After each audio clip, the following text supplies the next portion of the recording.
This is lecture number 3 of electrostat. और इस part में हम जो लास्ट क्लास में हम लोगों ने फॉर्मूला सीखा था नॉन कंडक्टिंग और कंडक्टिंग के केस में, बेसिकली नॉन कंडक्टिंग के केस में हम उसको डिराइव करेंगे, राइट। देखिए, आपको पता है नॉन कंडक्टिंग स्फीयर अगर आपके पास है, यूनिफॉर्म डिस्ट्रीब्यूशन होना चाहिए। तो इनसाइड अगर हम बात करते हैं, जो इलेक्ट्रिक फील्ड का फॉर्मूला होता है वो होता है K Q R upon R Q. यहाँ पे वो डिस्टेंस है सेंटर से जहां पे इलेक्ट्रिक फील्ड निकालना चाहते हैं, और कैपिटल आर क्या है? पूरे स्फीयर का रेडियस है। और इसी का इनसाइड वाले का ही एक और फॉर्मूला होता है rho r upon 3 epsilon naught. Yes और नो? इनसाइड वाले पॉइंट के लिए अब हम क्या करेंगे, इसको ड्राइव करेंगे। ड्राइव करने के लिए क्या करते हैं, आर डिस्टेंस में हम एक गॉसियन सरफेस बनाते हैं, और इस गॉसियन सरफेस पे लिखेंगे कि integral E dot D A will be Q enclosed upon epsilon not. Done. अच्छा, यहां पे जो डॉट प्रोडक्ट है कॉस थीटा 0 लेंगे क्योंकि दोनों सेम डायरेक्शन में है, और जो एरिया लेंगे स्फीयर का वो होगा 4 पाई आर स्क्वायर। अब मेन यहां पे कंसर्न है कि क्यू इनक्लोज्ड कैसे निकलेगा, क्योंकि सारा गेम यहीं से है। उसको निकालने के लिए हम क्या करेंगे, इस स्फीयर पे जो रो है यानी कि चार्ज पर यूनिट वॉल्यूम, वो फॉर्मूला लगाएंगे। डन। अच्छा देखिए ध्यान से, वॉल्यूम ऑफ स्फीयर होता है 4/3 पाई आर क्यूब, तो ये यहां रखेंगे तो आपके पास चार्ज इनक्लोज आ जाएगा rho into 4/3 pi are cube. ये चार्ज इनक्लोज यहां उठा के रखेंगे, इसको नीचे लेके आएंगे तो जो इनसाइड का इलेक्ट्रिक फील्ड आ जाएगा वो आ जाएगा रो आर अपॉन 3 एप्सिलॉन नॉट। और अगर हम आउटसाइड वाले पॉइंट की बात करें तो आउटसाइड वाले पॉइंट पे यानी कि बाहर, स्फीयर के बाहर, वो आ जाएगा K Q upon small R square. इसको भी डिराइव कर सकते हैं। हम क्या करेंगे, गॉसियन सरफेस मानेंगे। ये तो आपका स्फीयर है, बाहर गॉसियन सरफेस मानेंगे आर डिस्टेंस पे। Again E dot d h को q enclose upon epsilon naught, d A होगा 4 pi r square. Q enclose कैसे निकालेंगे? हाँ, सिंपल सा फंडा। क्यू इनक्लोज कैसे निकालेंगे?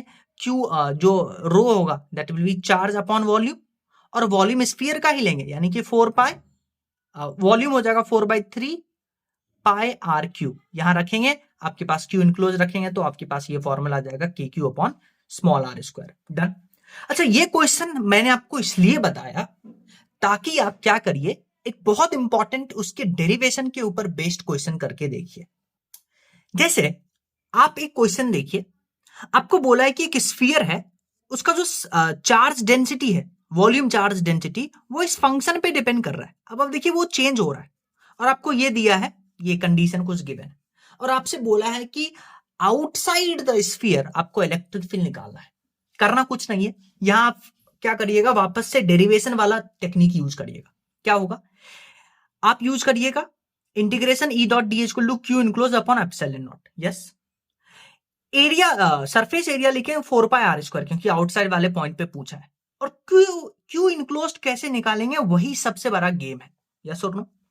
अब देखिए, रो होता है चार्ज अपॉन वॉल्यूम, तो चार्ज को लिख सकते हैं रो इंटू वॉल्यूम। डन।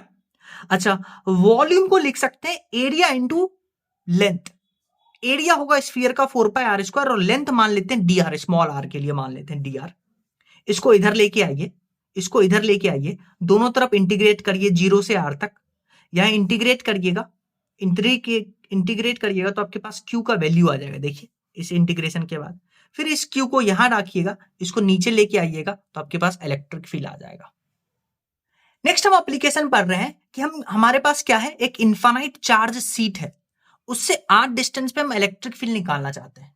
तो वो इलेक्ट्रिक फील्ड का फॉर्मूला होता है सिग्मा अपॉन 2 एप्सिलॉन नॉट। अब आप क्लियरली देख सकते हैं कि ये इलेक्ट्रिक फील्ड डिस्टेंस पे डिपेंड नहीं करता है, और सिग्मा क्या है, surface charge density. Surface charge density को लिख सकते हैं चार्ज अपॉन एरिया। चार्ज का यूनिट होता है कूलम, एरिया का यूनिट होता है मीटर स्क्वायर। तो सरफेस चार्ज डेंसिटी का जो यूनिट होगा वो होगा coulomb upon metre square. Yes और no? And it does not depend on distance, यानी कि electric field due to a infinite charge sheet it is independent of distance. इसके ऊपर बेस्ड एक क्वेश्चन देखिए, आपके पास 3 सीट है, 3 सीट का देखिए आपको सरफेस चार्ज डेंसिटी गिवन है plus sigma minus 2 sigma sigma, और इस पी पॉइंट पे आपसे पूछा है कि इन सब के कारण इलेक्ट्रिक फील्ड बताइए। पहले तो आप चार्ज सीट नंबर 1 को देखिए। सीट नंबर 1 ये प्लस है, तो आप क्या करते हैं, यहाँ पे एक टेस्ट चार्ज लगते हैं प्लस क्यू नॉट। अब ये प्लस ये प्लस, तो इसके कारण जो इलेक्ट्रिक फील्ड आएगा वो तो डिस्टेंस पे डिपेंड ही नहीं करता, तो E1 आ जाएगा sigma upon 2 epsilon naught. Yes और नो? फिर आप सीट 2 की वजह से देखिए, इस पे माइनस इस पे प्लस, तो ये क्या करेगा, अट्रैक्ट करेगा अपनी ओर अट्रैक्ट करेगा, अपनी ओर अपनी प्लेट की ओर अट्रैक्ट करेगा। तो E2 को लिखेंगे 2 सिग्मा अपॉन 2 एप्सिलॉन नॉट, क्योंकि होता है sigma upon epsilon not, 2 epsilon not, तो सिग्मा के जगह पे 2 सिग्मा लिखेंगे और अट्रैक्ट करेगा, तो देखिए दोनों सेम डायरेक्शन में। इस प्लेट इसको रिपेल करेगा, तो सीट नंबर 3 के कारण जो इलेक्ट्रिक फील्ड आएगा वो आएगा सिग्मा अपॉन 2 एप्सिलॉन नॉट। अब आप क्लियरली देख सकते हैं E1 और E2 कैंसिल होंगे और E2 जो हो जाएगा 2 सिग्मा अपॉन 2 एप्सिलॉन नॉट, यानी कि नेट जो आ जाएगा वो आ जाएगा sigma upon epsilon not, direction हम देंगे प्लस जे में। नेक्स्ट हमारे पास है कि अगर आपके पास मेटल प्लेट हो यानी कि कंडक्टिंग प्लेट हो, तो उसके कारण इलेक्ट्रिक फील्ड की कैसे बात करते हैं। देखिए मेटल प्लेट या कंडक्टिंग प्लेट में देखिए हम इसको कैसे कंसीडर कर सकते हैं, हम इसको कंसीडर कर सकते हैं कि ये 2 सीट से बना है, 2 इनफाइनाइट सीट से बना है, ऐसे हम बोल सकते हैं। अगर आपके पास 2 कंडक्टिंग प्लेट हो, electric field due to conducting plate या मेटल प्लेट की बात करें, तो हम इसको मानते हैं कि ये 2 सीट से बना है। तो और फिर क्या करते हैं, इस डिस्टेंस पे निकालना है, डन। तो अब आप देखिए, एक सीट के कारण यहां होगा electric field sigma upon 2 epsilon not, और दूसरे सीट के कारण सिग्मा अपॉन 2 एप्सिलॉन नॉट, दोनों सेम डायरेक्शन में ऐड होगा, तो नेट आ जाएगा सिग्मा अपॉन एप्सिलॉन नॉट। कैसे किए, ध्यान से सुनिए। अगर आपको बोल दे कंडक्टिंग प्लेट या मेटल प्लेट, तो आप इसको दो, अभी जो पिछले पढ़ के आए इनफाइनाइट सीट की तरह बिहेव करिएगा, दोनों के कारण sigma upon 2 epsilon not, sigma upon 2 epsilon not दोनों को ऐड करिएगा, तो मेटालिक प्लेट या कंडक्टिंग प्लेट के कारण आएगा sigma upon epsilon not. Next हमारे पास एप्लीकेशन है। अगर आपके पास क्या है, एक इनफाइनाइट लॉन्ग वायर है, एक इनफाइनाइट, देखिए ये जो वायर है ये इनफाइनाइट लॉन्ग वायर है, तो इसके कारण आर डिस्टेंस पे जो इलेक्ट्रिक फील्ड होता है, इनफाइनाइट चार्ज्ड वायर है, तो इसके कारण जो इलेक्ट्रिक फील्ड होता है वो होता है 2k lambda upon are. Lambda को क्या बुलाते हैं, लीनियर चार्ज डेंसिटी, इसको बुलाते हैं चार्ज अपॉन लेंथ, इसका यूनिट होगा कूलम अपॉन मीटर, डन। अब देखिए जो चार्जेज का डिस्ट्रीब्यूशन है वो यूनिफॉर्म होना चाहिए, तभी हम ये फॉर्मूला यूज करेंगे, और सिमिट्री होना चाहिए, तभी हम क्या करते हैं, गॉस थ्योरम अप्लाई करते हैं। तो डायरेक्ट याद रखिएगा, इनफाइनाइट चार्ज सीट है तो उसके कारण जो इलेक्ट्रिक फील्ड आता है वो आता है 2k lambda upon R. Next question देखिए, इसमें आपको बोला है 2 लार्ज थिन मेटल प्लेट है, देखिए 2 मेटल प्लेट है, आपस में पैरेलल है और बहुत पास है, एक दूसरे के क्लोज है, और आपको बोला कि इसका जो इनर सरफेस है, इनर सरफेस मतलब ये सरफेस है, इस पे हम क्या करते हैं, एक पे पॉजिटिव चार्ज देते हैं, एक पे नेगेटिव चार्ज डेंसिटी है, यानी कि प्लस सरफेस चार्ज डेंसिटी जो है प्लस सिग्मा माइनस सिग्मा है, डन।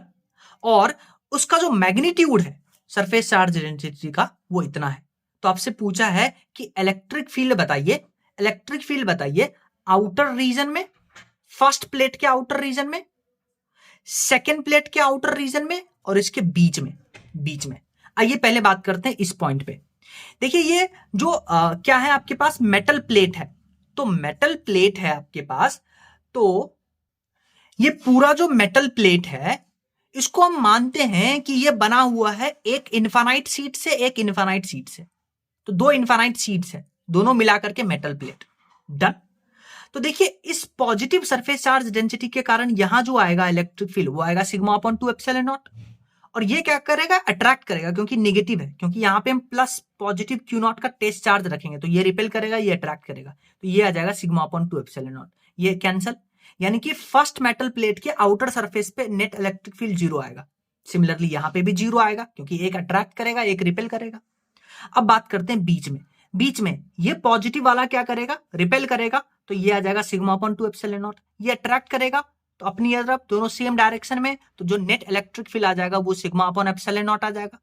सिग्मा आपको गिवन है, एप्सिलॉन नॉट का वैल्यू होता है इतना, तो आपके पास जो ई नेट है बीच में वो इसके बराबर आएगा। नेक्स्ट क्वेश्चन देखिए, इसमें आपको बोला है कि एक बॉल है आपके पास, और ये चार्ज्ड बॉल है, चार्ज्ड बॉल मतलब इसके ऊपर क्यू चार्ज है, और ये जो है थ्रेड से कनेक्टेड है, जो कि एंगल थीटा यहां बना रहा है, कहां से, एक लार्ज चार्ज्ड कंडक्टिंग सीट है, ये क्या है, कंडक्टिंग सीट है, डन। तो आपसे पूछा है कि जो इस सीट का जो सरफेस चार्ज डेंसिटी है सिग्मा, वो किसके प्रोपोर्शनल होगा, वो आपको बताना है। को करना कुछ नहीं है, इस बॉल पे आप फोर्स ड्रॉ करिए, नीचे लगेगा mg, और अब आप देखिए कि ये जो कंडक्टिंग चार्ज कंडक्टिंग सीट है ये इलेक्ट्रिक फील्ड प्रोड्यूस करेगा, और ये चार्ज है तो इस चार्ज पे फोर्स लगेगा, बाहर की तरफ फोर्स होता है Q इंटू ई, तो इस पे फोर्स लगेगा Q इंटू ई। ये थ्रेड है तो टेंशन, ये एंगल थीटा है तो ये भी एंगल थीटा होगा, तो इसका ये कंपोनेंट टी कॉस थीटा, ये component T sine theta. Done. अब आप फोर्स को बैलेंस करिए, तो टी कॉस थीटा mg के बराबर, टी साइन थीटा QE के बराबर, तो दोनों का रेशियो ले लीजिए, तो यहां जाएगा tan theta equal to QE upon mg। Yes और नो? अब आप देखिए इस कंडक्टिंग चार्ज कंडक्टिंग सीट के कारण इलेक्ट्रिक फील्ड हो जाएगा सिग्मा अपॉन 2 एप्सिलॉन नॉट। तब आप देखिए जो सिग्मा है सरफेस चार्ज डेंसिटी वो किसके प्रोपोर्शनल है, टेन थीटा के प्रोपोर्शनल है। डन। तो यही आंसर पूछा था।